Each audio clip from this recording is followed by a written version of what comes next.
Assalamualaikum warahmatullahi wabarakatuh. Perkenalkan, nama saya Ahmad Bais Ramadan. Saya Andra Restramelani Gunawan. Perkenalkan, nama saya Ria. Saya Ana Mustafa dari Puskesmas 41. Baik Pak, saya ingin memberikan beberapa pertanyaan ke Bapak tentang isu beras bantuan bencana yang dijual kembali yang tengah viral di medsos. Pertanyaan pertama Pak, bagaimana tanggapan Bapak memandang isu hoax ini? Baik, terima kasih Pak Faiz atas pertanyaannya.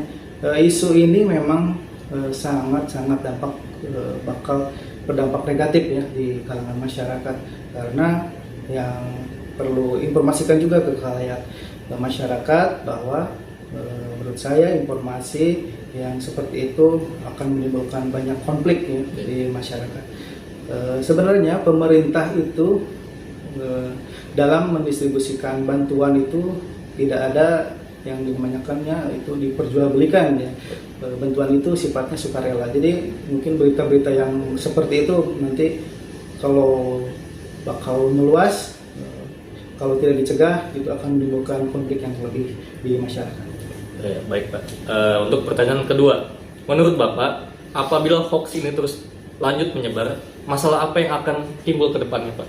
Nah, menurut dari sudut pandang saya, kalau masalah hoax dari bantuan beras ini semakin meluas, yang pertama mungkin hubungan masyarakat dengan pemerintah. Yang jelas, kemungkinan besar karena berita hoax ini menyebar dan meluas, masyarakat akan ketidakpercayaan terhadap pemerintah. Nantinya mungkin bisa jadi kendala pendistribusian atau masyarakat itu sendiri yang tadinya mau berniat memberikan bantuan malah mengurungkan bantuannya nantinya. Baik, untuk pertanyaan yang terakhir Pak, kalau dari sisi Bapak sebagai ASN Kota Banjar, kontribusi apa yang sekiranya bisa menjadi solusi untuk mengatasi isu hoax tersebut?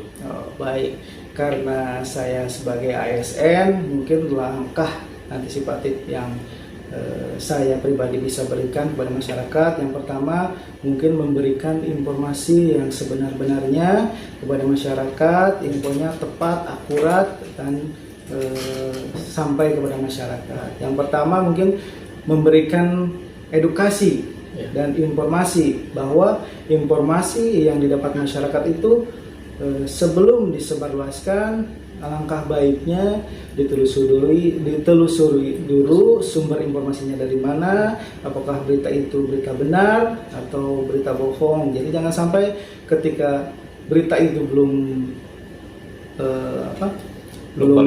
valid beritanya, jangan sampai menginformasikan di media sosial. Jadi itu seperti itu. Baik Pak, terima kasih sudah meluangkan waktunya Pak. Sama-sama. Demikian percakapan yang kami sampaikan. Dari percakapan tadi kita dapat simpulkan bahwa hoax bukan sekedar informasi salah, tetapi bisa menjadi ancaman, gangguan, hambatan, dan tantangan jika tidak ditangani bersama. Kuncinya ada pada kolaborasi, komunikasi yang jujur, serta literasi digital. Mari kita jaga ruang publik tetap sehat, terutama di masa bencana. Demi Indonesia Jaya. Sekian dari saya. Wassalamualaikum warahmatullahi wabarakatuh. Hari ini saya bersama narasumber yaitu Kakak Sarvina, sekaligus dia itu seorang mahasiswa tingkat akhir, untuk kita tanyai pendapatnya. Oke, baik, selamat siang Kak Vina. Siang. Izin nanya nih Kak, bagaimana sih tanggapan Kakak sebagai mahasiswa tingkat akhir memandang isu hoax tersebut? Sebagai mahasiswa, saya memandang isu hoax mengenai bantuan bencana yang dijual kembali sebagai persoalan yang serius, karena dapat mempengaruhi kepercayaan masyarakat terhadap pemerintah, serta hal ini juga dapat membuat opini publik terhadap pemerintah yang buruk, serta memperkeruh keadaan dan juga menimbulkan emosi masyarakat terhadap pemerintah. Oke, baik, kalau menurut Kakak nih, apabila hoax ini tuh terus lanjut menyebar, masalah apa sih yang bisa timbul? Masalah yang bisa timbul pada pemerintah yaitu masyarakat itu menjadi menurun atau bahkan juga kedepannya mungkin jika ada bantuan bencana itu dapat terganggu proses-prosesnya, serta ya menurut saya juga adalah pada ketahanan sosialnya masyarakat juga terhadap pemerintah akan bisa berdampak. Oke, baik. Pertanyaan terakhir nih. Kalau dari kakak sebagai seorang mahasiswa tingkat akhir, kontribusi apa yang sekiranya bisa kakak beri untuk menjadi solusi mengatasi isu hoax tersebut?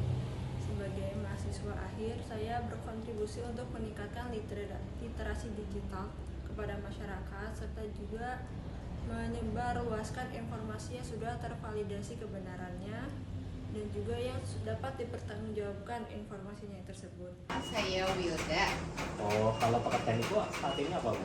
ibu rumah tangga. Oh, ibu rumah tangga kayak gitu. Oh, ya Bu. Jadi kan ini Bu, sekarang kan masih marak ya Bu isu-isu hoax yang sering beredar di media sosial. Nah, salah satu isu hoax yang lagi hangat saat ini tuh pemerintah Provinsi Sumatera itu katanya menyelewengkan bantuan beras Bu yang harusnya didistribusikan ke masyarakat, malah mereka selewengkan, dijual kembali untuk mendapatkan keuntungan, memperkaya diri mereka.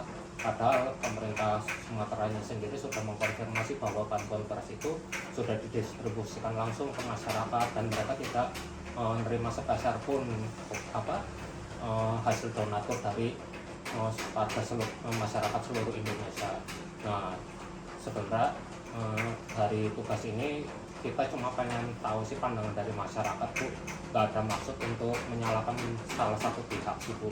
Nah, kalau menurut Ibu Wilda sendiri sebagai ibu rumah tangga atas isu tersebut gimana Bu pandangannya? Ya jelas mas, kepercayaan masyarakat ke pemerintah bakal menjadi buruk. Ini juga bakal bikin isu di masyarakat ya, karena termakan isu bantuan bencana yang harusnya mereka terima malah diselewengkan ke pemerintah gitu. Nah, kepercayaan dari para donatur pun nanti bakal hilang gitu. Ujung-ujungnya ya korban bencana malah tambah menderita. Memang sangat merugikan baik pemerintah maupun masyarakat ya dengan adanya isu hoax ini. Apalagi donatur juga jadi kan ya Bu ngasih sumbangan ke korban-korban bencana karena pemerintahnya sendiri difitnah seperti itu. Iya. Nah, terakhir nih Bu, sebagai ibu rumah tangga, menurut Ibu Wilda gimana nih biar isu-isu hoax ini tidak semakin tersebar ke depannya, bagaimana Bu?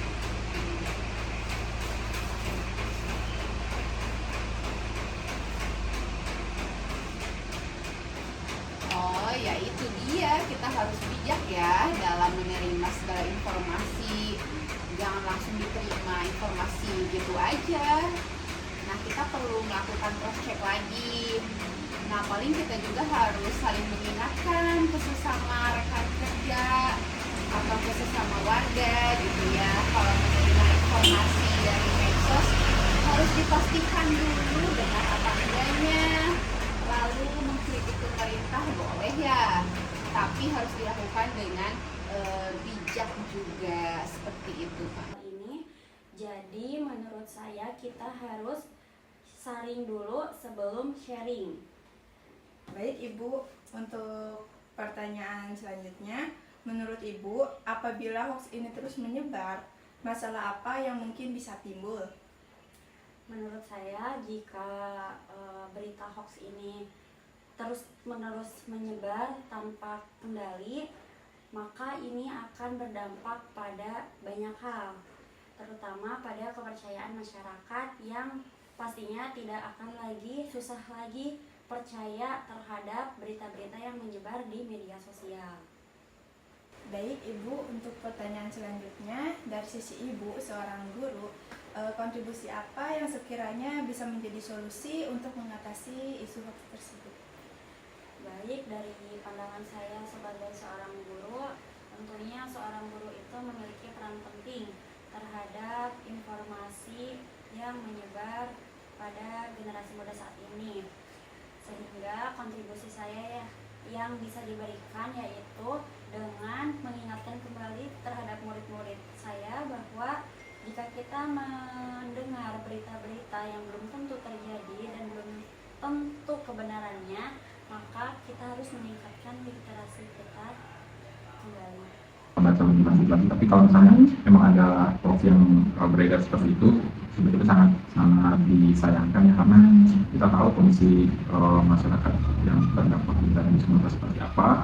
Kemudian ditambah lagi dengan berita hoax yang menjelek-jelekan mereka, rasanya kasihan ya, karena nanti akhirnya jadi stigma negatif ke seluruh masyarakat Indonesia kepada korban yang di Sumatera. Nanti dikiranya nggak tahu terima kasih segala macam, padahal berita yang tersebar belum tentu benar. Jadi sangat disayangkan sih kalau memang ada hoax yang seperti itu. Nah, kalau misalkan berita hoax ini terus beredar gitu ya, nggak ada yang menghentikan gitu, itu dampak kedepannya itu gimana kira-kira? Kalau menurut saya mungkin ya tadi ya, stigma masyarakat Indonesia jadi buruk ya ke korban bencana di Sumatera. Dampak lebih jauhnya lagi kalau hoaxnya dipercaya oleh banyak orang, akhirnya nanti orang-orang yang tadinya berniat untuk terus memberi bantuan ke korban bencana di Sumatera malah jadi mengurungkan niatnya. Jadi itu sih mungkin yang dikhawatirkan kalau hoaxnya semakin menyebar dan dipercaya oleh banyak orang. Jadi turunnya kepercayaan masyarakat ke korban bencana di Sumatera itu. Oke. Nah, Bapak ini kan sebagai karyawan swasta ya, gitu. Nah, jadi untuk profesi Bapak ini dalam menghadapi berita-berita hoax seperti itu, contohnya gitu ya, itu gimana solusinya? Ya, kalau pertama sih dari diri sendiri harus meningkatkan literasi ya, selalu ngecek setiap informasi yang kita terima benar atau tidak, khususnya untuk yang ingin tentang hoax bencana yang akibat bencana di Sumatera ini. Ya yang bisa kita lakukan karena kita sudah tahu kebenarannya seperti apa bahwa itu hoax, ya sebisa mungkin kita menginformasikan ke orang-orang sekitar kita sederhana di grup WA aja. Kalau misalnya ada info itu beredar, hoax itu masuk ke dalam grup, ya kita sebagai orang yang sudah tahu memberitahu info yang sebenarnya seperti apa, kasih tahu bahwa itu hoax supaya mencegah penyebaran dari hoax ini untuk tidak semakin luas beredar di masyarakat. Dari dialog ini kita belajar bahwa hoax bukan sekedar informasi yang salah, tetapi bisa menjadi AGHT jika tidak ditangani secara bersama. Kuncinya ada pada kolaborasi, literasi digital, dan komunikasi jujur yang tepat. Mari kita jaga ruang publik tetap sehat, terutama di masa bencana.